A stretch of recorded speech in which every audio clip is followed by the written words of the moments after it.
Training rooms. College का training room याद है? Workshop area. Things flash, right? Workshop area. These are the culprit words. These are taking you back to your old memories. How can you design new things if you're stuck with your past? Huh? If you don't forget your ex, how will you fall in love with your new girl? Right? It is. Erase that. This is what you have to do. Erase your memory. Is it really possible to erase memory? No? No, right? Chair, मैं बोलूँ भूल जाओ, तो chair design नहीं कर पाओ. Can you erase your memory? That's a false slide. Sorry, just trying to. So what do you do? Identify the culprit words. The first thing you got to do. Take a breath slowly. Understand the emotions. Then you find the culprit words. These are design a school. School जो बचपन से तुम लोग ने देखा है गया है फट सामने आ जाएगा. Design a stage. Wherever you see in the stage, it will start coming in front of you. Waiting room, store room, toilet, car, blah blah blah. This list is always going to be there. Identify that, underline that, erase it. Okay. How do you erase it? That brings us to the last word, the method that I'm talking about. You cannot really erase it, like I said. I'm giving you false hope if I'm telling you can erase it. But, remember that brain figure I showed you at the start? It's your brain, right? You know what best thing you can do with your brain apart from thinking, blah, blah, blah? You can fool it. You can fool your brain.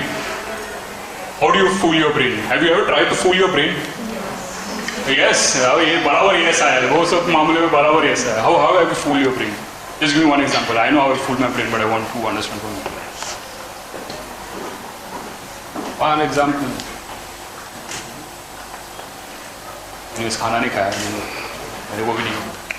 So I would say that after you erase or instead of erase, you still erase. It's a false listing, but you erase and replace it. Okay. Very simple method. Erase the word and replace it. Replace it with what is the question, and how. That one word, the culprit word, if we replace it with a more generic number of words. So your brain, instead of concentrating on that one word, now suddenly gets diluted because there are many words in front of it. How does that happen? So coming to the part, the main thing of this brief. Room. This is the culprit word. It's always there, right, in your brief. Dressing room, living room, bedroom, so many rooms. The moment you hear this word room, no matter what is there in front of it, doctor's room, patient room, you hear this word room, 4 walls is what you first thing flashes in your mind. And I tell you to draw a room, draw those 4 lines. Right? Why? Because of that culprit word. Now let us look at replacing this word with something more generic. How to fool the brain. Can we call it a defined perimeter instead of a room? Yes? Can we? It's a defined perimeter, right? We call it a room. Now if I tell you, without putting that word, design a defined perimeter. Don't you think what you want to design is completely different from that word room if you are designing it? Right? So goddamn easy. Let's look at more definitions of it. An enclosure. A room is an enclosure, right? Yeah. If I tell you, design an enclosure, you think you'll design a rectangle box. Enclosure is an enclosure, it can be anything. Right? Next. A weather protected space. Right? It's a weather protected space. Now I tell you don't design a room, I tell you design a weather protected space. See the amount of options that comes in front of your mind. It starts flashing. In fact, it doesn't flash, you start thinking, start creating new things. Let's go to the next word. It's also a secure space, right? Now, what are the ways to secure a space? Is it only 4 walls, doors, windows, roof, ceiling? No, right? There are hundreds of ways to do an secured space. Now it's your baby, what do you want to design? How do you want to design those that secured space? Next. It's a space for habiting, right? Now it's no more a room. If I tell you design a space for habiting, will you not come up with 10 more smart ideas? Okay, the last one. A space with light ventilation, a space with view. If I erase that word and I tell you to design all this, I'm sure 70, 60 odd people, everyone will come up with something different, not something that you've seen in the past. That is how designing happens. Agree? Yes? Great. Next. Living room. One more example. Moment we think of living room, the first thing that flashes is sofa, TV, dining, blah, blah, blah. Yes or no? And if I tell you design living room, you will come up with almost similar 10-20% things here and there. If I tell you erase that culprit word, erase living room and replace it with more generic words. A space for gathering, right? If I tell you design a space for gathering, you can gather anywhere, right? You can gather downstairs in your college. You need not have an enclosure. I tell you a space for gathering, you can gather around a railway station. You can gather around a club, you can gather around a restaurant. So now you know, you can no more design a living room. You have to design where people can gather. It's as simple. You can fight with your client, you can fight with your professors. This is the meaning of that word and I'm doing it. What's wrong? He'll argue living room aisa nahi dikhta hai. So, but it is a space where people meet and this qualifies for that. Why does it has to be like a living room? That is how you are going to innovate things, create things by this logic. Is it making sense? Yes or no? Yes. Good. Next. A space for entertaining people. Yes. You can entertain anywhere, right? So in the middle of a jungle, there's a bonfire. You can entertain people there. So a living room need not look like a living room. It will look like something like that. With trees, 4 trees around, bonfire around. That's also a entertaining place. Next. Space for reading. Living room is also space for reading. Where you can read. You can read sitting in a train. You can read sitting in a cafe. Right? So you can start relating to those things, start creating spaces like those. Next. A space for partying. Next. It's also the heart of the house, right? Where you guest come, you sit with your family. And this get together, this action need not happen in that so-called looking living space. It can happen wherever you think it can happen. You can replicate those in your design. You can design the space according to that. You can still fight with your client, you can fight with your colleagues, you can fight with this thing saying that my design is justified. But this is the use of the space and I'm designing the space as per that. It did not look like what everyone is doing. Right? Next. Space for watching TV. There are many things that you can replace that culprit word with. That is how smartly you do is, again, your baby. Right? Next. Door. Moment I tell you draw a door, what are you going to draw? Like, I've also done it. And today, if right now you tell me draw a door, unconsciously all my memories will make me draw that. Unconsciously. But if I fool my brain, I replace that word. It's an element of transition. Right? You move between two things, right? It's an element of transition. I will tell you, draw an element of transition.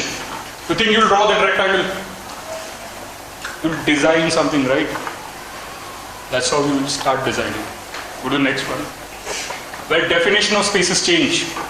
Between this hall and the corridor, definition of spaces is changing, right? So I tell you, draw an element between where definition of spaces change. Do you think you'll draw that goddamn rectangular door? No. Right? Next. It's an element of security. Did you draw an element of security? Are you going to draw a door? No. Next. An element of hope. Isn't door an element of hope? You want to meet your friend, you are in trouble. That door, it's an element of hope, right? I'm going to knock on it. He's going to open it. Just that. If it doesn't open, your hope is gone. You see how emotion, and I'm adding emotion to that piece of thing, how it's changing the perception. Next. It's a point of welcome. You welcome your best friend, you welcome your guests.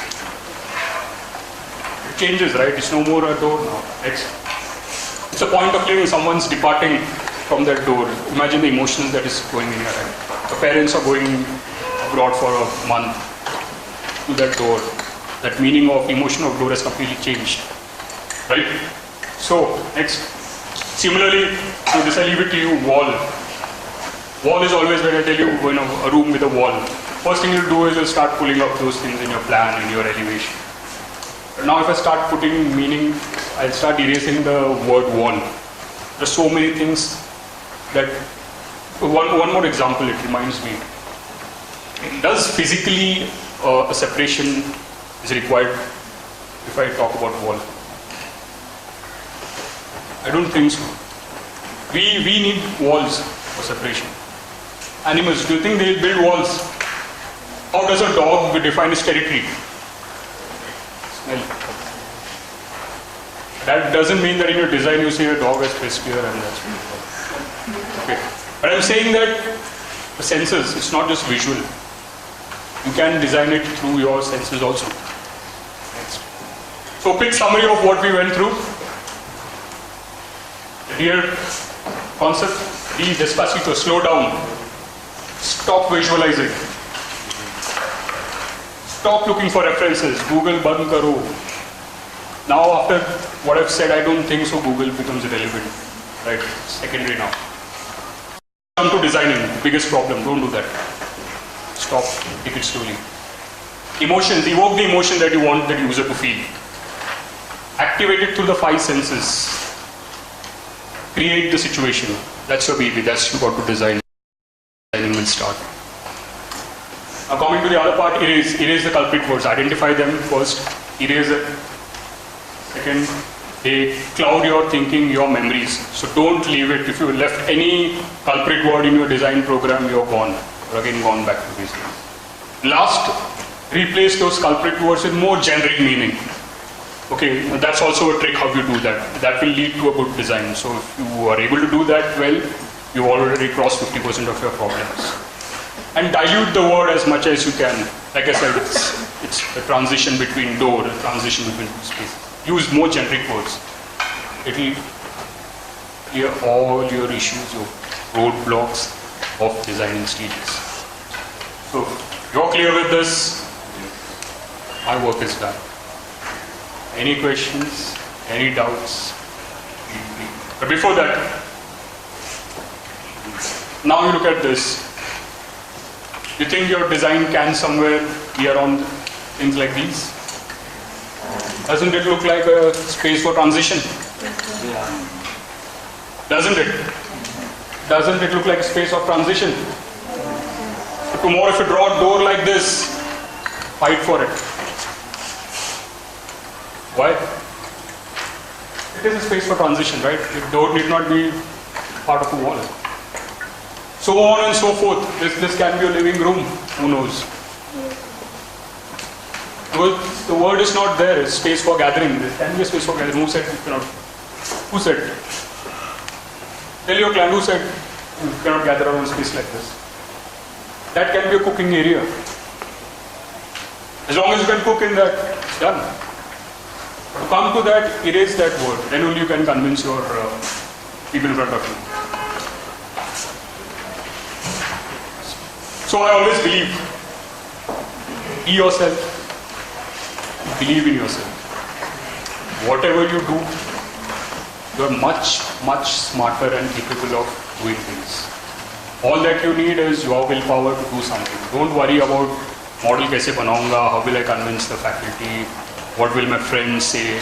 Believe in you. You think you can, when you're sitting alone, just think. And the first thing what to do is take an action.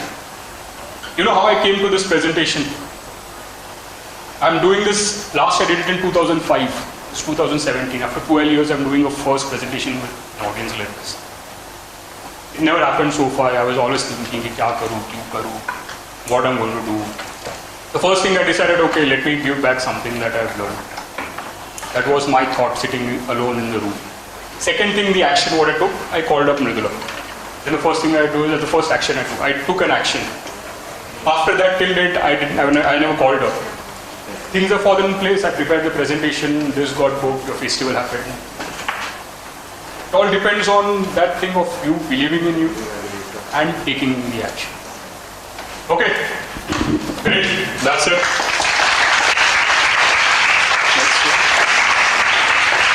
If you want anything, you can always email on my email ID connect@kirtisagar.com. You can follow me on Insta, Facebook. Any questions? I was told that you guys will not ask questions, but I'm not leaving hope. If there's any question you want to raise, you want to ask, it can be anything, not only this about this workshop, anything you want to understand. I'm here.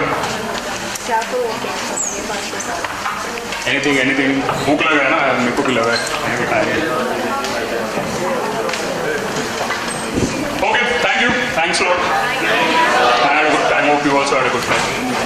I'll be uploading these videos on YouTube, so in case you missed something, you can always check that out.